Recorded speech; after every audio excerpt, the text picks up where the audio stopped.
사도행전 20장 13절부터 16절까지 말씀입니다.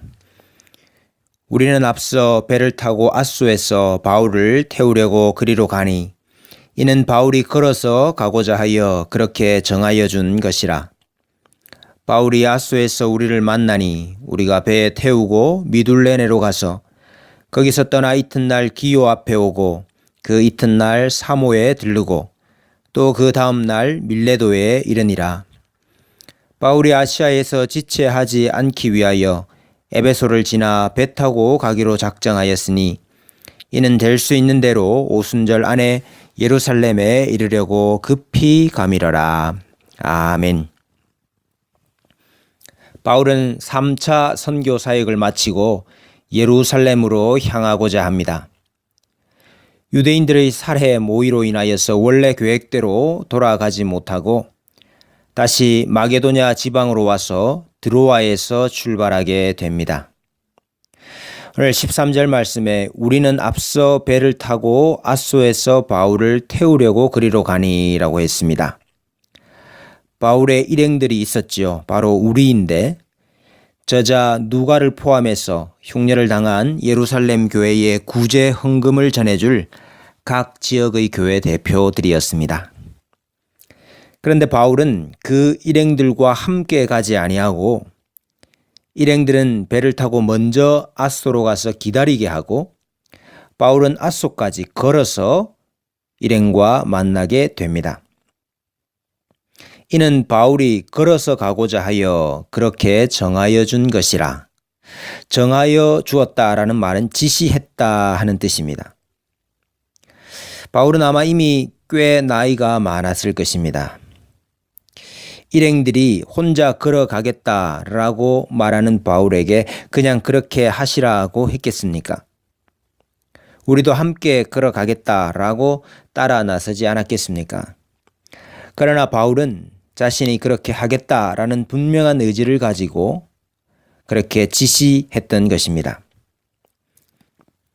드로아에서 앗소까지는 약 60km 정도의 거리입니다. 도보로 최소한 이틀 이상을 걸어야 하는 거리죠. 그 길을 바울은 혼자 걷기를 원했습니다. 왜 그랬겠습니까? 우리는 에베소 교회 장로들에게 한 고별 설교를 통해서 그 이유를 유추해 볼 수 있습니다. 20장 22절 이하에 보라, 이제 나는 성령에 매여 예루살렘으로 가는데 거기서 무슨 일을 당할는지 알지 못하노라. 오직 성령이 각 성에서 내게 증언하여 결박과 환난이 나를 기다린다 하시나. 내가 달려갈 길과 주 예수께 받은 사명, 곧 하나님의 은혜의 복음을 증언하는 일을 마치려 하면은 나의 생명조차 조금도 귀한 것으로 여기지 아니하노라.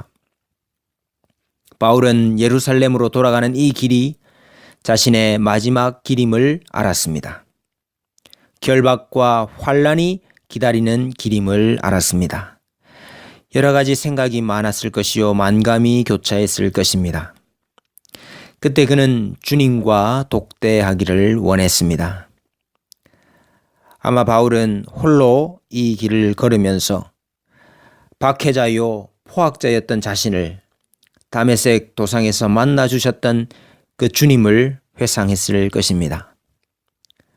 1차부터 3차에 이르기까지 선교사역 가운데 있었던 일을 회고하며 자신의 사역에 하나님께서 어떻게 역사하셨는지를 돌아보았을 것입니다. 또 마지막으로 자신을 하나님께 드리기로 결단했을 것입니다. 은혜의 복음 증언하는 일을 마치려 하면은 나의 생명조차 조금도 귀한 것으로 여기지 아니하노라. 우리에게도 이런 시간이 필요합니다. 가야 할 길이 있고 해야 할 일이 있고 만나야 할 사람들이 있습니다마는 하나님과 독대하는 시간이 필요합니다. 드로아에서 앗소로 가는 길을 걸으면서 주님은 바울을 격려하시고 힘을 주셨습니다. 하루를 시작하면서 그 누구보다 먼저 하나님을 독대하는 우리들에게 바울에게 주셨던 위로와 격려와 힘과 소망을 주시기를 소원합니다. 그래서 하나님의 뜻을 따라 새롭게 결단하고 결심하는 시간이 되면 좋겠습니다. 본문에서 특이한 것은 바울이 오순절 안에 예루살렘에 이르려고 급히 갔다라는 점입니다. 이것은 예루살렘에서 맞을 오순절이 의미가 있기 때문일 것입니다. 사도행전은 오순절로 시작되는데 이제 마지막 부분에도 또다시 오순절이 나오고 있습니다.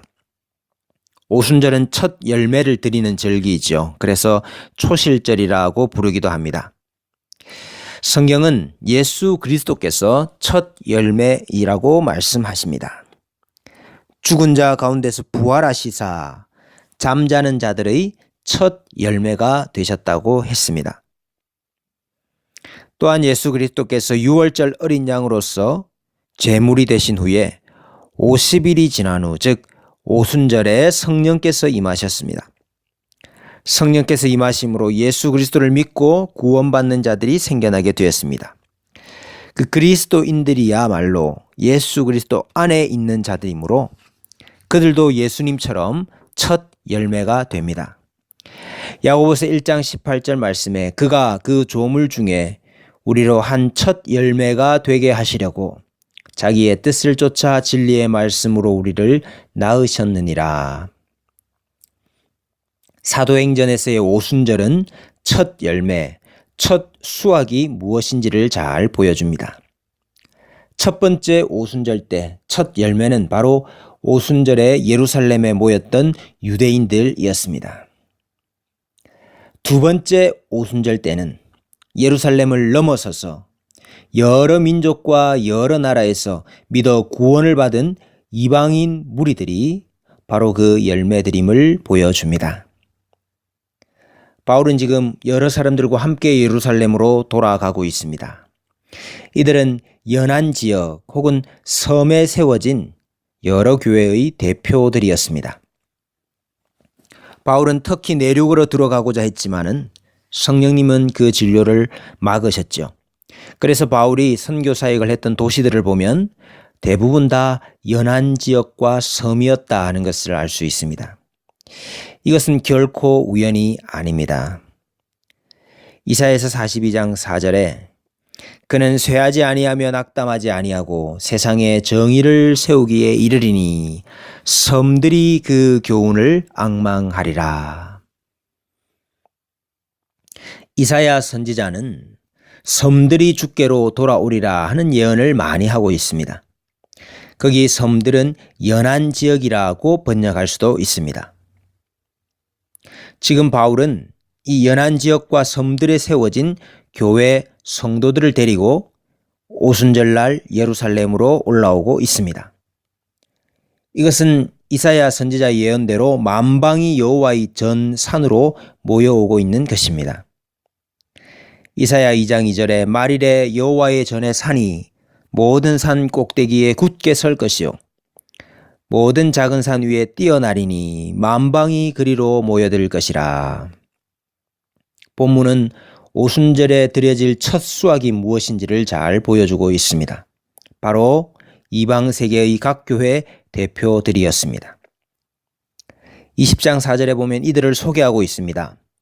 소바더는 베레아 교회 출신입니다. 아리스다고와 세군도 데살로니가 교회 출신들입니다. 가이오 더베 교회의 출신입니다. 두기고와 드로비모 에베소 교회 출신들입니다. 뿐만 아니라 그 이방인 그리스도인들은 예루살렘 교회를 구제하기 위하여 헌금을 가지고 옵니다.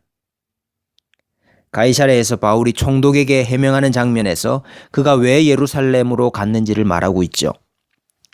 여러 해 만에 내가 내 민족을 구제할 것과 재물을 가지고 왔다라고 말하고 있습니다. 이건 역시 분명 이사야 말씀의 성취입니다.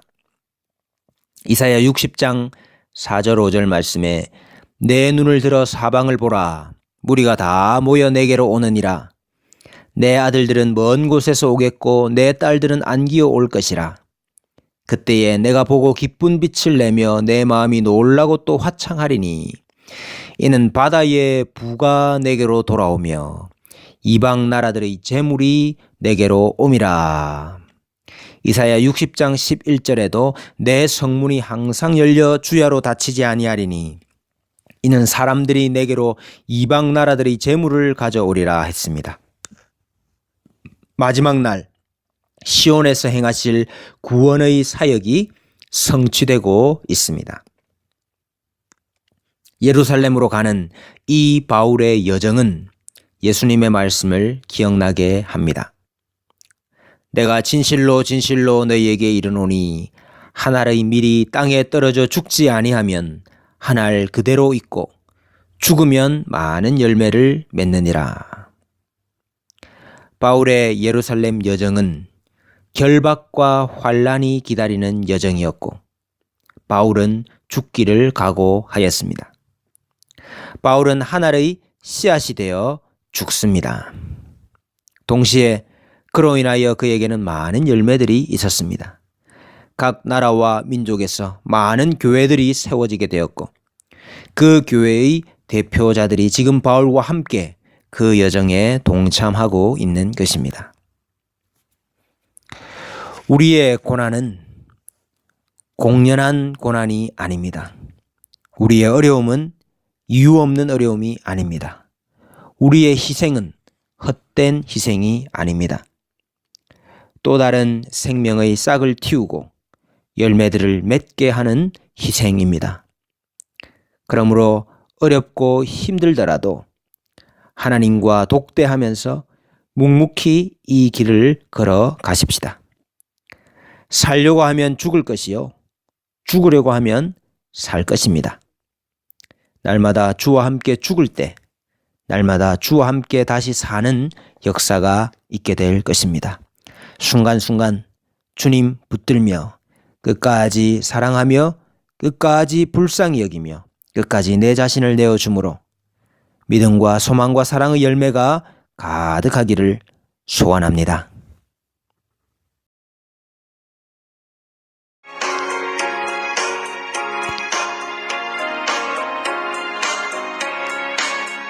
예수